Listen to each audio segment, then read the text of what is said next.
asalaamaaleykum mbokki internetu Emergence TV amaat nañu mbégte ak kontaante saa su nekk di ànd ak yéen di am mbégte ak kontaante saa su nekk rek di ànd ak yéen ci li nga xam ne moo di les grands événements tey jii ñu ñëwoon fi nga xam ne moo di ci Dakar UCAD Université Cheikh Anta Diop de Dakar daal doon fi ànd ak ñi nga xamante ne bi ñooy étudiant SP di science politique ci seen journée internationale bi nga xamante ne dañ koy amal ren nag nekkoon deuxième édition bi ñu ñëwoon daal di assister li nga xamante ne bi moo di événement bi tey jii nag moo nekkoon premier jour bi nekk li nga xamante ne bi mooy jour bi mooy conférence tey jii ñu ñëwoon fii nga xamante ne moo di ci Université Cheikh Anta Diop bu Dakar di leen wax ne rek continuer leen di abonné te ngeen continuer di aimer li nga xamante ne moo di vidéo yi à chaque fois ñuy ànd ak yéen ci li nga xamante ne mooy les grands événements fii ci Emergence TV léegi rek incha allah ñu ànd ak yéen ci li nga xam ne moo di journée.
Merci beaucoup encore une fois, Sénat, de m'avoir donné la parole. Alors, Monsieur le ministre de l'Enseignement supérieur, de la Recherche et de l'Innovation, Messieurs les recteurs de l'Université Cheikh Anta Diop de Dakar, de l'Université Gaston Berger de Saint-Louis, de l'Université numérique Cheikh Hamidou Kane, Monsieur l'assesseur et Madame la doyenne de la faculté des sciences juridiques et politiques, Monsieur l'assesseur de la faculté des sciences juridiques et politiques, professeur Aboubakar Ba, Mesdames et Messieurs les chefs des départements de sciences politiques de l'UCAD, professeur Abdourahmane Thiam, de l'UGB, Dr Bafara Diallo, de l'Université numérique Cheikh Hamidou Kane, Dr Awa Doucouré, Messieurs les directeurs d'institut,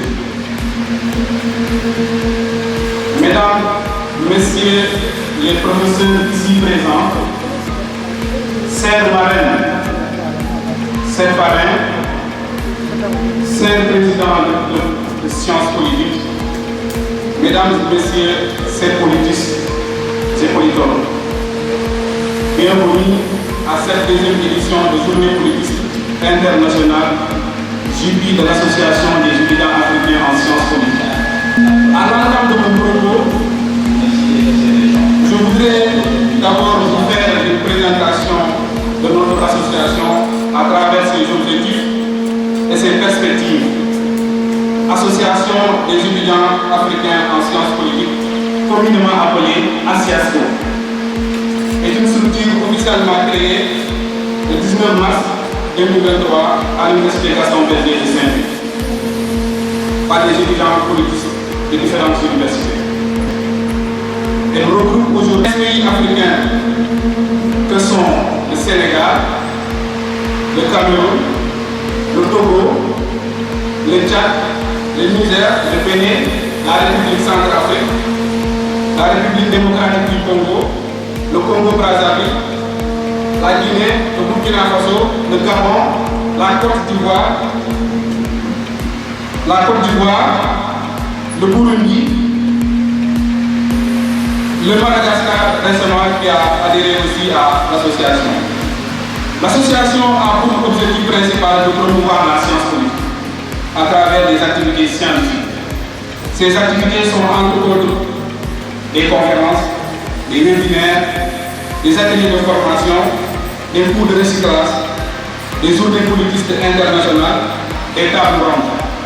Entre autres, comme nous l'avions dit, la liste est bien d'être exhaustive.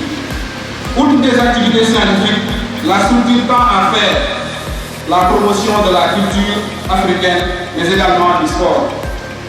Ces activités précitées, à savoir le sport et la culture, ont pour objectif de créer un cadre convivial en vue de renforcer l'harmonie, le rapprochement, la fraternité, l'unité entre politistes, pour un pays en voie de développement et en phase de consolidation démocratique. Des sciences pratiques, mais aussi théoriques, pour marquer les passerelles entre les disciplines. La science politique se veut donc une science des faits. Pour reprendre Georges Bennel, qui nous dit que la science politique est une science des faits, en opposition à la science des normes, en faisant, je pense, allusion au droit. Cet événement aura lieu l'année prochaine à l'Université numérique Cheikh Ahmadou Bamba. Merci de votre aimable attention. Je vous remercie.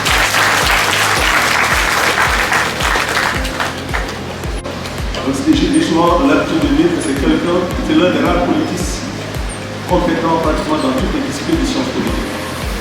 La sociologie politique, la société internationale, en passant par la théorie politique, la communication politique, etc. Donc, je suis très polyvalent et puis j'ai beaucoup de respect et de considération. Et donc, voilà le sujet de mon intervention. Alors, pour une petite introduction, je voudrais définir le système politique dans les termes proposés par Georges Labo. Pour Georges Labo, ce n'est pas un système politique, c'est un ensemble de processus et de mécanismes destinés à faire converger ou à neutraliser les pluralismes sociaux irrépressibles et qui, de plus, est organisé de façon telle qu'il permet à ces différents acteurs de proposer des buts contradictoires et de concourir entre eux pour changer l'agencement du système ou pour modifier ses orientations sans faire exploser l'équilibre du système. Parmi les acteurs qui composent le système, Mamadou Dia, président du Conseil, avait opté pour une politique étrangère ouverte sur le monde, notamment à l'URSS, et avait initié une planification économique bien pensée avec le père Lebré, qui mettait l'accent sur l'industrialisation du Sénégal. Les gens aiment souvent rappeler qu'au moment de l'indépendance, le PIB du Sénégal était comparable à celui de la Corée du Sud. Aujourd'hui, la Corée du Sud fait partie des premières économies du monde. La question de ce retard du Sénégal par rapport à pays qu'on a réussi mérite d'être posée. Quand nous avons abordé cette question dans les échanges parfois, est-ce qu'il convient de répercuter la thèse de l'obstacle culturel des Africains, leur incapacité notoire à prendre en charge leur destin en s'investissant pour les autres dans le développement? Bon, c'est une question qui mérite d'être posée. Qui est né après 1963 avec la complicité notamment de la France qui avait structuré un précaire. La signification concrète du changement paradigmatique préconisé par le PASTEF. Alors, je n'ai pas besoin de m'attarder sur ce qu'on appelle le paradigme. C'est une notion qui a été popularisée par Thomas Kuhn dans les sciences sociales, donc en sciences politiques. Quand on parle de paradigme, c'est la construction de l'épistémé, c'est la façon, c'est l'ensemble des approches théoriques autour desquelles un groupe de chercheurs se mettent d'accord pour construire leur objectif, donc pour construire les hypothèses, etc. Donc le paradigme, c'est ça à quoi nous nous référons en tant que chercheurs pour valider nos hypothèses de recherche. Quand on dit paradigme démocratique, paradigme libéral, etc., l'idée, ce sont les références principales, dominantes, qui orientent l'action. Empêche aujourd'hui l'implémentation du projet de PASTEF. Mais on attendra effectivement la publication du projet en termes de politique publique pour mieux analyser la capacité du régime actuel à opérer les changements Je vous remercie. Donc vous m'avez invité à faire la présentation de la science politique. Je dois d'emblée reconnaître que ce sera difficile en 15-20 minutes de faire la sociologie un peu de la science politique, voire de présenter la science politique de manière exhaustive. La science politique ne s'intéresse pas à tout et tout n'est pas politique. Il y a des phénomènes, il y a des faits religieux, juridiques qui ne relèvent pas forcément de la politique. Qu'est-ce qu'un fait politique? Un fait politique, c'est un fait qui a peut-être fait social, qui a connu une densité, une coloration politique. Il n'y a pas de phénomène politique en soi, mais tout peut devenir politique par le phénomène de la politisation et du coup peut tomber sous le regard de la science politique qui peut chercher à comprendre, analyser, décrypter, expliquer éventuellement ces phénomènes politiques.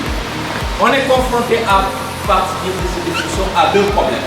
D'emblée, les étudiants qui arrivent en L1 me posent souvent la question de savoir, professeur, pourquoi parle-t-on de sciences politiques?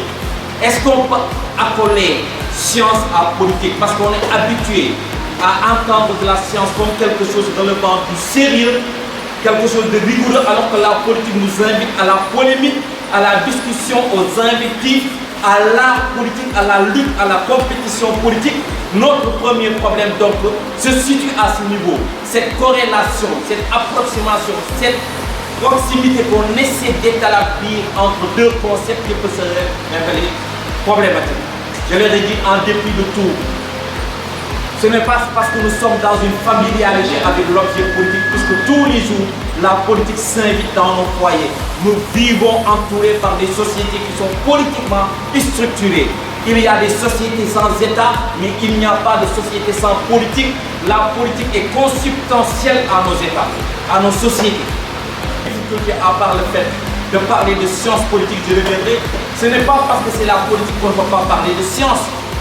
Tout à l'heure, le professeur Alain Badara Diop l'a dit. Nous sommes dans les sciences sociales, droit, économie, sciences juridiques, sciences politiques. Et certains considèrent ces sciences-là comme étant des sciences dites molles. J'aime pas l'expression science molle qu'on opposerait aux sciences dites dures. Il n'y a pas d'un côté la mollesse d'une science et de l'autre la dureté d'une science. Il y a des sciences dures et des sciences que je qualifierais de subtiles. Qu'est-ce qui caractérise la science politique? C'est une science subtile qui cherche par des démarches, puisque nous ne pouvons pas inscrire notre réflexion dans une expérimentation directe à travers des laboratoires, comme on le ferait dans les sciences dites dures. Nous, on procède par l'expérimentation indirecte. On fait de l'observation, on fait des entretiens, on utilise des techniques documentaires, on peut faire des sondages, on est un groupe de recherche dans le laboratoire. Tout cela pour faire quoi? Pour réduire la part de complexité des phénomènes politiques. Réduire la part de phénomènes des phénomènes politiques. Donc la science sociale, la science politique comme science sociale, s'inscrit dans cette perspective analytique. Et l'élément intérieur ne nous donne pas exclusivement l'approche, la lecture, le décryptage de ce milieu carcéral. La science politique, donc j'y reviens, s'intéresse aux faits des phénomènes politiques. Et donc à soulever un certain nombre d'objets. Des objets qui vont permettre, certains ont pu quand même, avant d'en venir aux objets, confondre la science politique avec la science de l'État. Je crois, la science, c'est ce que je suis capable de démontrer à la faveur d'une démarche rigoureuse, à la faveur de ce que j'appelle l'épreuve des preuves. La science, c'est l'épreuve des preuves. Apporter les preuves de ce que l'on a vu. Mais nous sommes confrontés à une difficulté.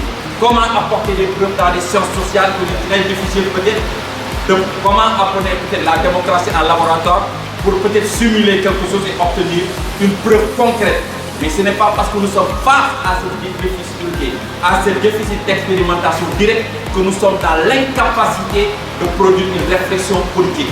Aussi complexe donc soit-il, la science politique peut faire l'objet d'une intelligibilité. Il y a une intelligibilité du politique, il y a une intelligibilité de la politique. Nous pouvons porter un regard sur les différents faits des phénomènes politiques caractéristiques de notre société et des autres sociétés pour produire un savoir qu'on veut savant, rigoureux et un savoir qui doit être démontré. Je voulais prononcer et je vous remercie de votre aimable attention. Merci. Je pense qu'il y a beaucoup de réticence par rapport au changement, il y a beaucoup de résistance. Et effectivement, en arrivant au pouvoir, on se rend compte que la réalité du pouvoir n'est pas celle de la touche, comme disent les footballeurs, au fond d'être à la touche et de critiquer les choses sur le terrain. Européen, les entreprises de l'Union européenne représentent 34% des créations de valeur ajoutée ici. 34%. Et donc, quand les gens me demandent pourquoi il y a des résistances par rapport au franc CFA, je leur dis que supposons que ce que les Européens ont ici comme fortune, que l'on chiffre ça à 20 000 milliards de francs CFA. Si un jour on se hasarde à créer une monnaie et que cette monnaie-là perd de la valeur, en euros, ils verront que leur fortune a largement dépassé. Donc, voilà pourquoi ils résistent par rapport au franc CFA. Donc, ça ne les intéresse pas d'avoir Auchan ici, Total, beaucoup d'entreprises qui font du franc CFA et un beau jour on a retenu une monnaie, on crée une monnaie qui perd de la valeur par rapport à l'euro, ils partent chez eux, ils battent leur fortune à baisser. Donc ces gens-là vont résister forcément. Et cette multitude de l'inflation-là, c'est des forces qui sont déjà ici endogènes. On ne les offre pas ces forces-là. Ces forces-là existent quelque part. Parce qu'aucun cadeau ne nous est fait pour que le franc CFA soit stable et que la parité soit fixe et que l'inflation soit manipulée. Donc sachez que si demain on devenait autonome sur le plan monétaire, ces mêmes forces-là, on va aller les cueillir pour gérer cette même stabilité et utiliser cette même inflation. Donc, Kwame Nkrumah a été liquidé pour des raisons économiques. Watanabe Boganda a été liquidé pour des raisons économiques. Tombal Mbaye a subi un coup d'État pour des raisons économiques. Amilcar Cabral a été liquidé pour des raisons économiques. Thomas Sankara a été liquidé pour des raisons économiques. Kadhafi lui-même a été liquidé pour des raisons économiques. Parce que Kadhafi avait stocké 70 milliards de dollars qui ont été vandalisés à Benghazi pendant la guerre, au début de guerre, pour construire un fonds de réserve devant servir à la création d'une monnaie africaine dont la Banque centrale était déjà planifiée pour Yaoundé. Tout ce que vous planifiez, c'est en termes stratégiques, vous ne pouvez pas faire quelque chose que vous ne pouvez pas anticiper. Parce qu'en économie, le mot anticipation est fondamental. Comme nous sommes dans un jeu de Axel Rock, où on considère que le jeu de l'économie mondiale est à somme nulle, les gens vont penser que si vous développez, ce sera à détriment. Les gens ont parlé d'éco en 2019. Moi, je pensais qu'en juin 2019, il y aurait une monnaie qui s'appelle l'éco qui va circuler. J'applaudissais. J'allais faire des débats, j'étais tout content. Un bon jour, on sort la Covid. Eh bien, on crée des histoires sur le plan international. Je ne suis pas très bien informé pour dire que pour avoir un avis français ou bien un avis absolu, mais par la suite, on a pu parler de tout. Le Nigeria, le Ghana se sont retirés du projet. Là, le projet a repris quand même, récemment. Le projet a repris avec Bassirou Diomaye. Je me suis amusé à me lamenter en disant que avec 59% du pétrole mondial, l'OPEP a créé un cartel et manipule les prix comme elle veut, organisation des pays exportateurs de pétrole. Les prix au Sénégal ne sont accompagnés par personne. Donc tous les marchés publics, logiquement, pour que l'État puisse exécuter les marchés publics de manière avec beaucoup de célérité, sont octroyés à des étrangers. Et qui t'empêche de faire le secteur bancaire, la dépendance monétaire. Toutes les questions aussi stratégiques. Je me dis que il y a des arguments contre. Parce que aussi en Afrique, on est un peu irresponsable, c'est vrai. Contre les arguments plausibles contre l'autonomie monétaire. Mais je considère que quand même il y a suffisamment d'arguments beaucoup plus importants qu'on peut formuler pour justifier le fait de migrer progressivement vers une autonomie monétaire. Pas brutalement, mais on essaie de le faire. Il faudrait poursuivre. Mais en ayant dans la tête que même si les réticences et les résistances au niveau de l'autonomie monétaire donc, sont toujours à l'heure et sont plus ça parce que ceux qui le font sont bien réfléchis, ils payent des scientifiques, ils payent des ateliers. Moi je ne suis pas invité dans les ateliers pour dire le contraire, mais ils payent des ateliers, ils payent des choses. Mais il faut résister, nous aussi qui sommes pour l'autonomie monétaire, il faut quand même qu'on continue à effectivement parler, à bagarrer, essayer de poser une voilà. Je pense que donc, monsieur le modérateur, voilà ce que je devais partager. Je vous remercie. Par des salutations protocolaires, monsieur l'assesseur, mes chers collègues, et le parrain, le représentant du parrain, Monsieur le Président de la science politique, du club de la science politique depuis l'année dernière, n'a pas cessé de me prévenir. Je suis très heureux de vous voir aussi nombreux et vous encourager. Ces rencontres ne sont pas seulement des rencontres de convivialité entre vous, vous connaître davantage, mais surtout, c'est le côté scientifique. Organiser des conférences, des échanges. Monsieur le Président, je vous prie de bien vouloir transmettre à nouveau mes remerciements, encouragements. Et vous m'avez inspiré. Vous me permettez, c'est l'occasion pour moi de dire à vos amis, à vous-même, et rappeler cela à mes collègues, que d'abord, avant tout, nous sommes une grande famille. Alors, je veux parler du droit et de la science politique. Je suis témoin de l'évolution de la discipline de la science politique. Quand je suis arrivé en première année de droit à l'université, je devais même d'ailleurs aller à l'université Gaston Berger. Il n'aime pas beaucoup que je parle de lui, Alioune Badara Diop. Nous avons fait le collège ensemble. Je l'ai devancé de quelques années. Un garçon très brillant. Grâce à lui d'ailleurs, nous avons été récompensés pour nos meilleurs résultats. Mais il était au-dessus de nous. Il a commencé la science politique au moment où moi j'ai commencé le droit à l'université Gérard Diop. Je devais même rejoindre Gaston Berger. Alors, au début de la première année, c'est l'une des rares universités qui avait la science politique. Après la première année, il a fait la première année de droit. Vous faites un choix. Vous allez continuer le droit ou la science politique. Il était passionné, il a choisi la science politique. L'université Gaston Berger a été la première à l'avoir expérimenté. Sa trajectoire est particulière puisque plusieurs années après, on l'a répété ici. Il est venu à Dakar. Je ne dirai pas beaucoup sur comment il a été recruté à l'université Gérard Diop de Dakar. Et encore, c'est devant moi, quand il a mené un combat avec beaucoup d'élégance, de subtilité. J'ai entendu Silla, mon jeune collègue, présenter votre discipline comme étant une discipline de subtilité. Il a réussi en tout cas à manager aujourd'hui ce que vous êtes devenu, ce qui est devenu cette belle discipline. C'est grâce à beaucoup de personnes, en tout cas celle que je connais parmi elles, c'est Alioune Badara Diop. Je suis un peu jaloux, vous êtes devenu un département. Moi, qui m'appartient au département d'histoire du droit, je vous ai vu évoluer, avancer au point même d'être devant moi.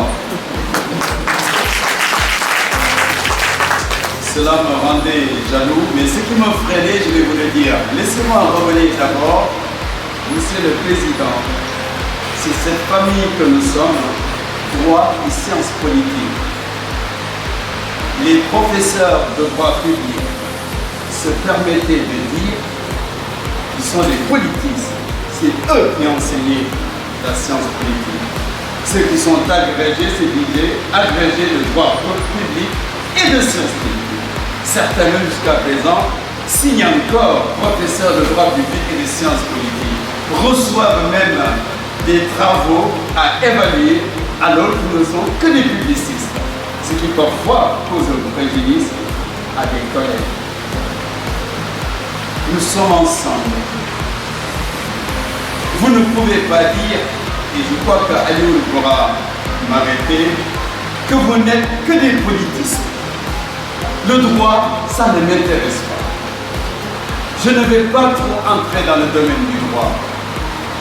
Ce n'est pas une erreur, mais je crains que cela risque d'être pas une faiblesse non plus, mais créer un petit handicap dans vos activités.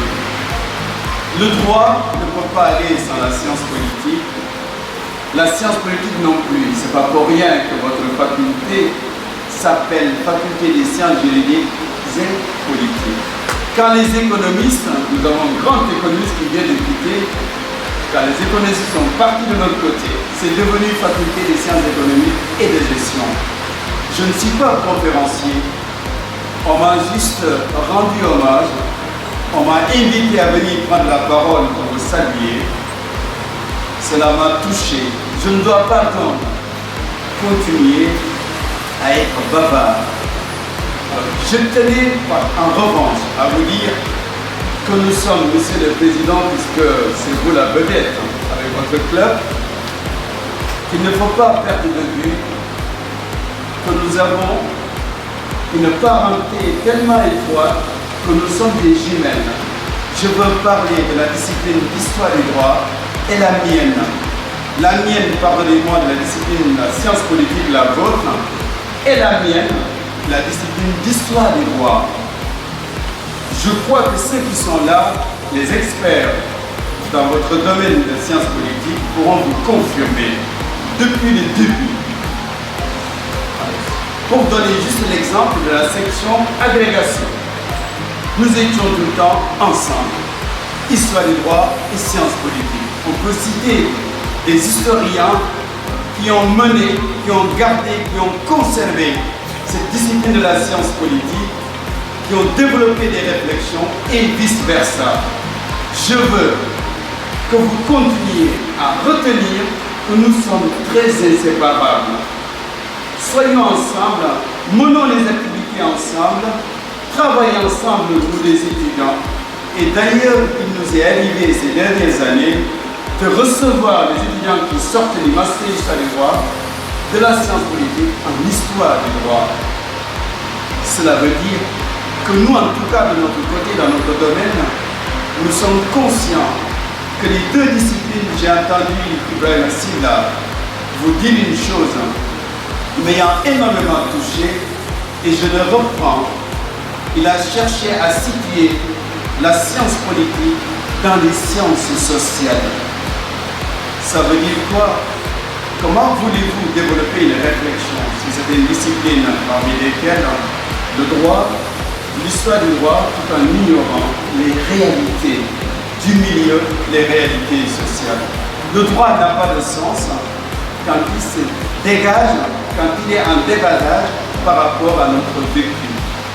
C'est ce que nous essayons d'expliquer, et nous avons d'ailleurs un défaut, une faiblesse. C'est la raison pour laquelle nous comptons sur vous pour nous redynamiser. On a tendance à penser que nous ne sommes pas du tout des juristes, nous sommes des historiens, nous ne sommes plus là-bas, plus ici. Et quand vous venez, en touchant la réalité, nous vous accompagnons, vous nous accompagnez. Je les ai entendus citer des thèmes, la famille, l'institution, toute institution que vous avez étudiée, nous l'avons étudiée. Je vous en prie. Sachez que nous devons cheminer ensemble. Je terminerai par deux choses. J'avais noté pour vous, bravo, continuez à mener des actions solidaires, surtout au plan scientifique. Je veux dire à mes collègues, je veux vous le dire, chaque fois que vous avez un thème comme celui-là, dites-vous, il doit y avoir un aspect pour le publiciste, pour le privatiste, pour l'historien du droit. Chacun a sa part. Soyons ensemble. Il ne s'agit pas d'une conférence pour les politistes, les privatistes. D'un côté, ce n'est pas ça. Aujourd'hui, c'est l'interdisciplinarité. Nous sommes plusieurs, nous sommes plus intelligents. Et il y aura beaucoup plus d'efficacité. C'est dommage que nous nous isolons. Une dernière chose, en m'adressant aussi au professeur, encore une fois, vous remercier d'avoir bien voulu que je prenne la parole devant vous. Chers professeurs, nos étudiants constituent des associations. Ce sont des clubs, ce sont des amicales. Nous l'avons aussi en histoire du droit. Il y en a un club OADA. Alors, ce que je voudrais nous dire, nous rappeler, Je sais que vous pensez à ça, c'est que sur l'Afrique, c'est vraiment un cours de voir. Association, vous voyez, c'est écrit africain. Ça veut dire que c'est une vocation continentale. Je vous ai entendu dire que la prochaine fois, ce sera ce cher Amidoukan. C'est très bien. Et d'ailleurs, j'en profite pour vous dire meilleur que nous nous retrouvions encore l'année prochaine, mais que ça soit sur le plan international, régional. Déplaçons-nous. Je félicite les collègues, vos amis qui sont venus des autres pays pour assister à cette cérémonie, c'est important. Ce que je voudrais, chaque année, qu'il y ait une rencontre des politistes sur toute l'Afrique.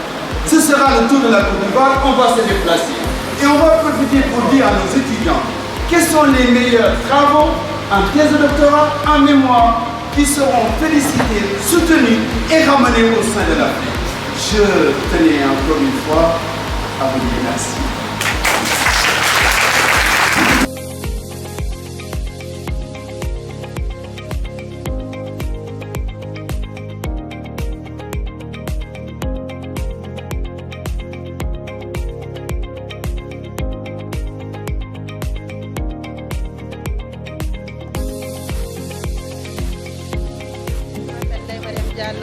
Étudiante en Master 1 MPS, Master PS Sécurité à l'Université Gaston Berger de Saint-Louis. Par ailleurs, je suis la vice-présidente de cette grande structure.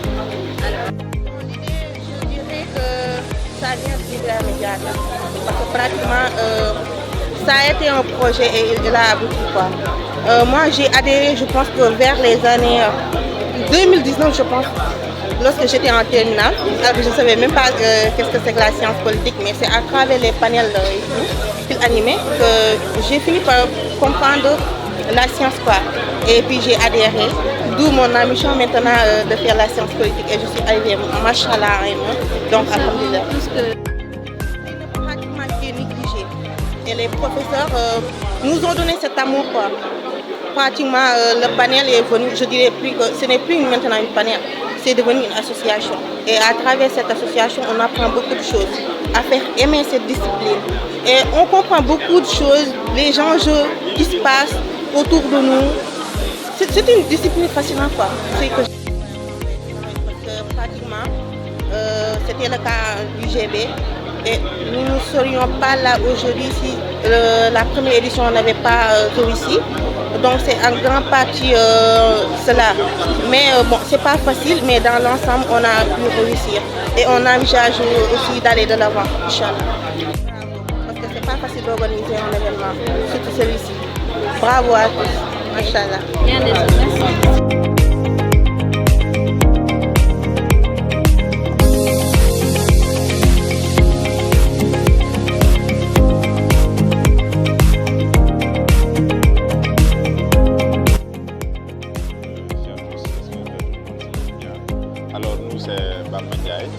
Responsable national chargé de la cellule pédagogique au niveau de la coordination nationale des étudiants en sciences politiques de l'Université numérique Cheikh Hamidou Kane. En même temps aussi président du club sciences politiques de l'ENO de Thiès. La rencontre fructueuse entre nous et les camarades étudiants et les promotionnaires, non pas entre nous et nos professeurs que j'ai l'habitude de dire robotiques, mais l'essence est la quête de sens. La pédagogie en matière pure que nous recevons dans ces rencontres pareilles a valu que nous avons quitté Thiès, nous avons quitté Diourbel, nous avons quitté Saint-Louis, nous avons quitté partout et même dans la sous-région pour venir assister à ces rencontres. Tout simplement pour bénéficier d'un enseignement pur, de qualité, émanant des professeurs émérites, vraiment agrégés et qui véritablement ont fait beaucoup d'efforts pour nous donner un pur produit de la science politique, vraiment. J'ai applaudi et j'ai été rassasié lorsqu'il disait ceci. Vraiment, et nous qui sommes de l'Université numérique Cheikh Hamidou Kane avons hâte d'accueillir cette journée, que ce soit à Thiès, je ne sais pas, partout dans les espaces numériques ouverts. En tout cas, nous, à l'Université numérique, nous ne se réunissons pas tous les jours, mais nous nous sommes unis de par nos cœurs, mais aussi de par l'idéologie qui nous réunit tous les jours. Donc nous sommes déjà pourront le dire, prêts à accueillir cette journée internationale politiste. Ça sera non pas une fierté pour nous politistes, pour nous qui sommes de l'université numérique, mais une fierté pour tout le monde. Voilà. Merci, je vous remercie.